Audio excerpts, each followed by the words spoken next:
How to use both calisthenics and weights to hit every upper body muscle. Pull up versus lat pull down. Both vertical pulls, both target the back and biceps. Lat pull downs are unique because our body is anchored in place. With the pad on our legs, we have extra stability. There's less core bracing needed, so it's less taxing. This is one reason why lat pull downs feel easier than pull-ups. The machine is taking away the burden of postural control. Lat pull downs are a good choice for bodybuilding. They allow you to do more volume close to failure thanks to the machine's stability. There's less body control involved, allowing you to smash out a few extra sets. Adjusting the intensity of lat pull downs couldn't be simpler.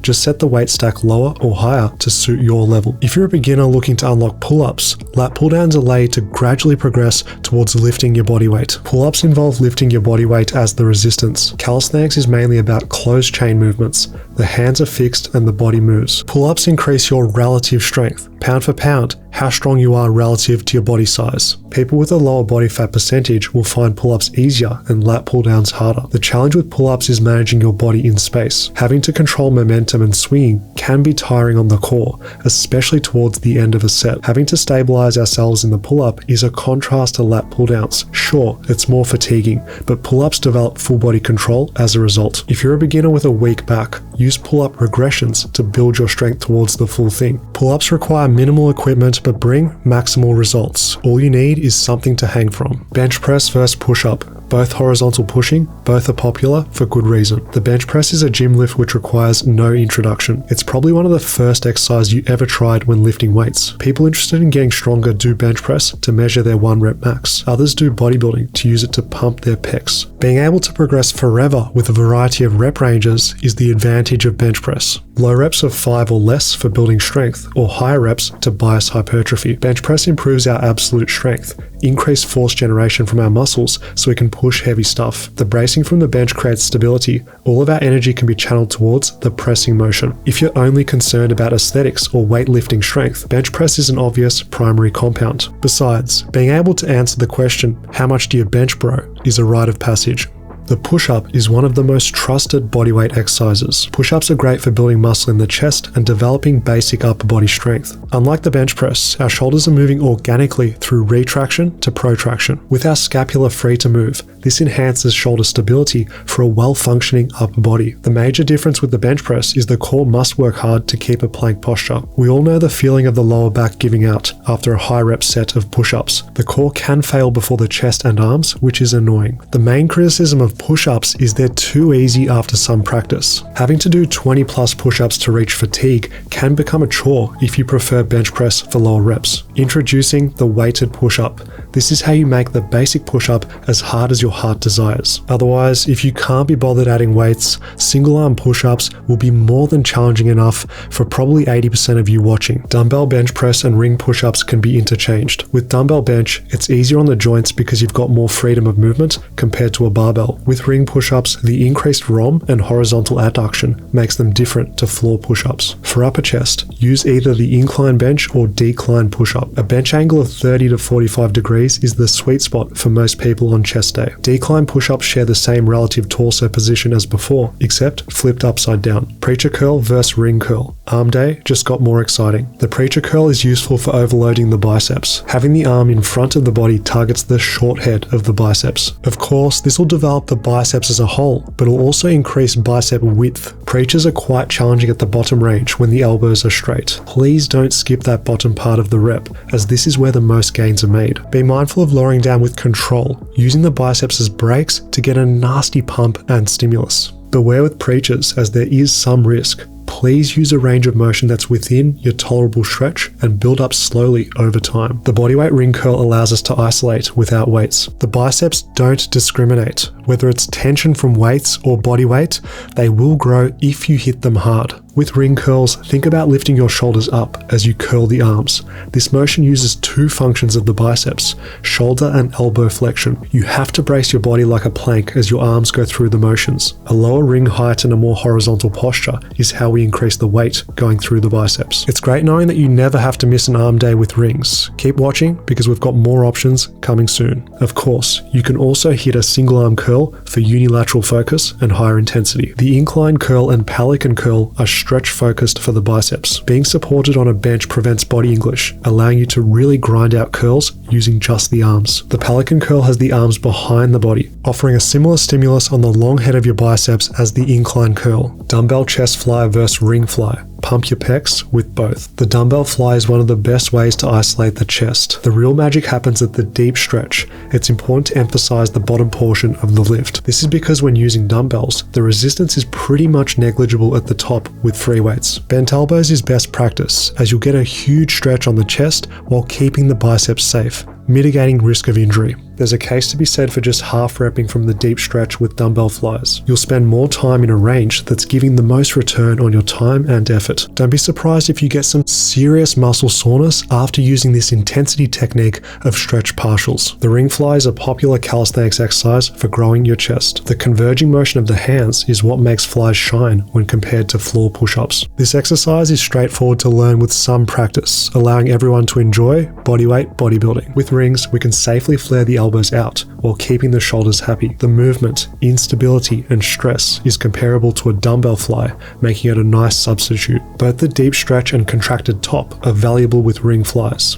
There's always resistance because you're working against the weight of your body and gravity. You've now got something beyond just push-ups and dips for your next bodyweight push day. Skull crusher versus bodyweight tricep extension. Let's grow some horseshoe arms. Isolating the triceps with our arms overhead is smart. You're getting a full stretch on the working muscles training this way. Now all that's left for you to do is to work hard and follow the basics of bodybuilding isolation. Use a slow negative, use a deep stretch. Keep going towards failure and beyond. It's worth highlighting skull crushers are no time for ego lifting. Avoid low rep ranges or using poor technique in order to go heavy. No one cares how heavy you lift with isolation. The weight is just a tool to get the job done. Instead, use a load that you can control, a weight that challenges you in the 8 to 30 rep range. Moving on, we have bodyweight tricep extensions. These are massively underrated. I wish more people knew about how fun and effective these are for growing bigger arms. Don't limit yourself to only gym exercises for isolation. You've got bodyweight movements in your toolbox as well. To measure progress, keep note of the height of your hands, workout to workout. Training bodyweight extensions closer to the ground is like lifting heavier weights from an intensity perspective. As you'll learn quickly, bodyweight extensions are plenty challenging on the core too. Think of this as a benefit, not a drawback. Your plank will improve, overhead flexibility plus arm size. Weighted row versus bodyweight row. Both horizontal pulls, both smash the upper back muscles. Barbell rows are a golden era exercise for good reason. For the largest absolute stimulus on the upper back, the barbell row is superior because we can lift heavier weights. Holding ourselves in a hip hinge strengthens our posterior chain, bulletproofing our spinal erectors isometrically. To get the most out of barbell rows, keep the torso parallel to the ground. This horizontal posture makes the leverages worse and you're rowing directly against gravity. Dead stop reps will make your barbell rows super strict. This pause technique serves as a tactile reminder for range of motion and it reduces excessive body English. Please don't be afraid of using a bit of momentum as you get fatigued. Balancing good form with effort is a constant battle with rows. The barbell on back day is a feature in any well-rounded gym routine for building muscle size and strength. Hard work is something you'll learn to love with barbell rows, being rewarded with results. Inverted rows are the bodyweight equivalent. There's a lower risk of injury given we're working with lighter absolute loads. Inverted rows are often considered a beginner exercise, which is a mistaken belief. With calisthenics, you get out what you put in. It's your responsibility to challenge yourself. Inverted rows for high reps with some stretch partials are no joke. They will absolutely destroy your back, biceps, and forearms. Yes, the setup can be cumbersome, but it's guaranteed to keep yourself growing with calisthenics. Opt for single arm rows instead if you can't be bothered with adding weights. With all else equal posture-wise, you've doubled the difficulty because one arm is doing all the work. By rowing with one arm followed by the other, you can really focus on building strength and size equally. The chest-supported row and front lever row are worth doing too. This row takes the lower back out of the equation, allowing you to fully overload the upper back. It's a less fatiguing exercise because you don't have to hip hinge and brace the body. The stability from the bench helps with keeping your posture in place while rowing. The front lever is a more difficult horizontal pull compared to the inverted bodyweight row. You're now pulling the complete weight of your body against gravity, so good luck. What's humbling to know is that these are a beginner progression in calisthenics. It's safe to say front lever rows will keep you busy. Mixing calisthenics and weights is super effective. Hybrid training gives you the best of both worlds, gym and bodyweight exercises. Shop Fitness FAQs for the best workout program and transform to today.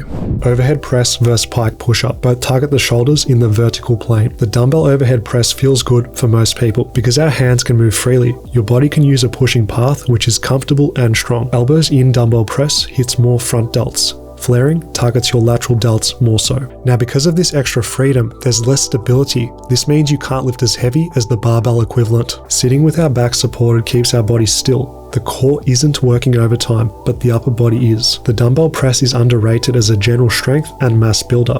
It's also great for improving overhead flexibility when using full ROM. The independent loading means both arms get an equal stimulus, which is cool too. Don't let slow progress with the dumbbell press discourage you. The shoulder muscles are smaller than the pecs. We can't expect big jumps in weight like the bench press. The pike push-up is your calisthenics overhead press. The movement pattern and muscles worked are very similar, just now you're dealing with body weight resistance. It's important to stay leaning forward during pike push-ups to load the shoulders. This exercise can feel as difficult as handstand push-ups if you're barely on the tippy toes. Expect to be humbled by the simple-looking pike push-up. It's not easy when using strict technique. This is still a partial overhead press, as our hands are only reaching head height. When ready, do pike push-ups at a deficit to increase the range of motion. You're now pressing from the clavicles like you would with a gym overhead press. The pike push-up will be a calisthenics compound you'll have in your rotation for years to come. The barbell overhead press and back-to-wall handstand push-ups are similar variations. With a fixed barbell, it's more stable to push against when compared to dumbbells, allowing you to lift heavier weights. Seated is recommended to reduce leg fatigue if your goal is hypertrophy focused. The wall handstand push-up is a low-skill calisthenics exercise everyone can learn. Thanks to the stability from the wall, we don't have to worry about balancing a handstand. By using a wide hand placement and more flared press, this technique hits the shoulders and upper chest for bodybuilding. Face pull versus face pull. Gym and calisthenics have united. The cable face pull is such a good all-round exercise. You're doing a row plus external rotation, hitting that 90-90 angle at peak contraction. Face pulls target the mid-back, rear delts, and rotator cuff muscles. What's unique about face pulls is they double as a bodybuilding and rehab exercise, giving you the best of both worlds. When done to failure and with enough sets, your delts will be popping, no doubt. Also, you're strengthening those external rotator cuff muscles, improving overhead shoulder stability at the same time. Who doesn't want a bigger, stronger upper body while also improving shoulder function? Face pulls are one of the rare bulletproofing exercises that actually build muscle and strength, ticking both goals. Rings allow you to harness the benefits of face pulls. This bodyweight option is my favorite accessory towards the end of a pull workout. They get pretty challenging at 90-90 because of the smaller muscles involved. Ring face pulls require you to rotate with all your might to get that end range contraction. The shoulder pump after a high rep set is pretty intense. It's a sensation that never gets old, especially if you're a meathead at heart. For times I've been traveling or working out at home, rings are best for having exercise options like this. With your newfound knowledge, you can interchange face pull variations whenever you want and still make gains. Just be mindful of your inclination. Find that sweet spot of difficulty where you can manage moderate reps for a few quality sets. Machine dips versus dips. The upper body squat at gym or bodyweight. The machine dip is an exercise which emphasizes the triceps. The close grip and tucked elbows is what places more tension on the arms. With a proud chest and upright torso, this makes the chest work less and the triceps work more. Despite being a multi-joint exercise including the elbows and shoulders, it's considered a triceps isolation. A great option to volumize your workout if you're looking to grow the horseshoe of your arms at the gym. The costal press is an alternative for people with access to a cable station. Depending on your posture and technique, it can hit the chest more than the triceps. The advantage of cables is the pushing path accommodates to your body type, offering a full stretch and comfortable free weight dip. In the world of calisthenics, dips are to pushing what pull-ups are to pulling. Dips are so versatile for increasing relative strength and packing on muscle size. If you've ever admired a calisthenics person's chest, shoulders, or triceps,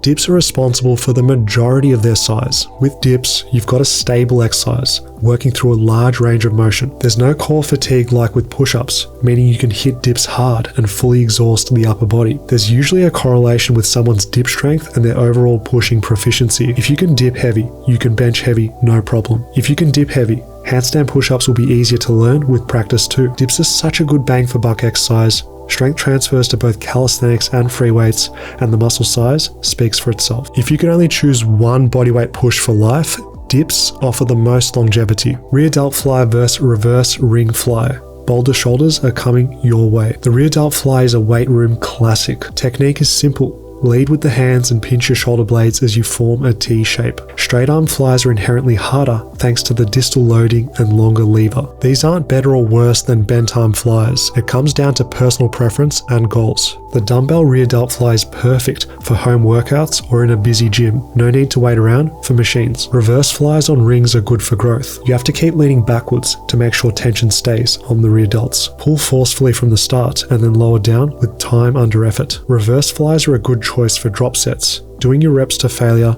taking a step or two forward, doing reps to failure, etc. Have fun making your rear delts bigger by training in a calisthenics style. Front raise versus handstand wall walk. How to target your anterior deltoids. The front raise isolates the muscles on the front of your shoulders. For many people, the anterior delts aren't usually a weak point aesthetically. However, it's good practice knowing how to bring up this muscle group if it's something you want to improve. Control and contractions are key. Focusing on that mind-muscle connection is ideal for growth. This exercise will help with rotator cuff function and supplement your overhead pressing strength. The handstand wall walk destroys the shoulders using your body weight. This one hits the anterior delts hard because of the relative movement at the shoulders. By going from a push-up into a handstand, we're doing shoulder flexion. I really like these for both strength endurance and building muscle, improving your handstand in the process too. If you like the feeling of a pump and a satisfying ache in the shoulders, do high rep wall walks. Getting performance, aesthetics, and mastering your body all at once makes calisthenics a great option. Single arm pull down versus assisted one arm chin up. Let's talk about it. The single arm pull down works your back in the sagittal plane of motion. With the elbows tracking in front of the body on pull downs,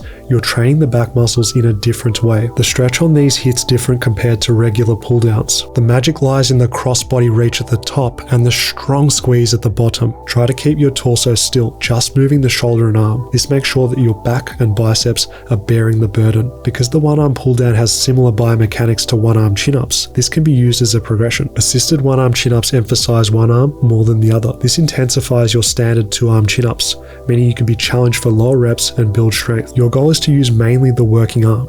Shift all of your weight towards that arm. Visualize only those muscles working. The assisting arm is just along for the ride. It really is a battle against your inner weakling with assisted one arms. Fight the temptation to help more than necessary. Intentional effort is easy in theory. Doing the work is what separates boys from men. Pullover versus front lever pull. Bring on the back gains, baby. Dumbbell pullovers are a love or hate exercise for lifters. There's plenty of debate online whether this works the chest or lats more. Regardless, the free weight pullover is best done with an emphasis on the stretch, with the arms all the way overhead. Bottom range partials are where the most resistance is when using free weights. There's no real tension when you pull past the face, so don't bother. Dumbbell pullovers will expand your rib cage, improve overhead mobility, and put on some size in the chest and lats. If you've got access to a cable machine, the lat prayer makes up for the shortcomings of dumbbells. You've now got tension through the full ROM, allowing you to benefit from the lengthened and contracted part. Being able to use a wider grip feels better for most people. Plus, the options for ropes or choice of handles are more extensive. Pull downs are nice if you're looking for something other than pull-ups or rows on back day. Say hello to front lever pulls, a straight arm pullover with body weight overcoming gravity. The resistance curve is hardest at the start and gets easier towards full inversion. Do your best to keep a straight posture without bowing. Like with other bodyweight exercises, it's your job to be the boss of the movement. With front lever pulls, try and minimize unnecessary jerking and momentum to make it harder on your muscles. Promise me that you will milk the eccentric. Fighting the negative on the way down builds serious size and strength. Front lever pulls highlight the versatility of calisthenics. With some creativity, we can emulate most gym exercises. Here's a few bonus movements and muscles. For side delts, you've got the lateral raise with weights or bands. The face pull is your best bet to hit side delts with body weight. For forearms, you've got wrist curls or dead hangs to make your arms pop like Popeye. For the traps, the upright row and the tuck handstand slide. Don't fear the upright row. It's not as dangerous as people say when done safely. The tuck handstand will stress your upper traps isometrically. Doing a set of 30 to 60 seconds while pushing tall will make you a believer. For abs, the weighted crunch or leg raise are both good options. With both, you're training the abs through a full range of motion with a nice stretch and squeeze, with plenty of options for overloading. Alright everyone, don't skip leg day either. Click here for the best gym and bodyweight leg exercises. Enjoy.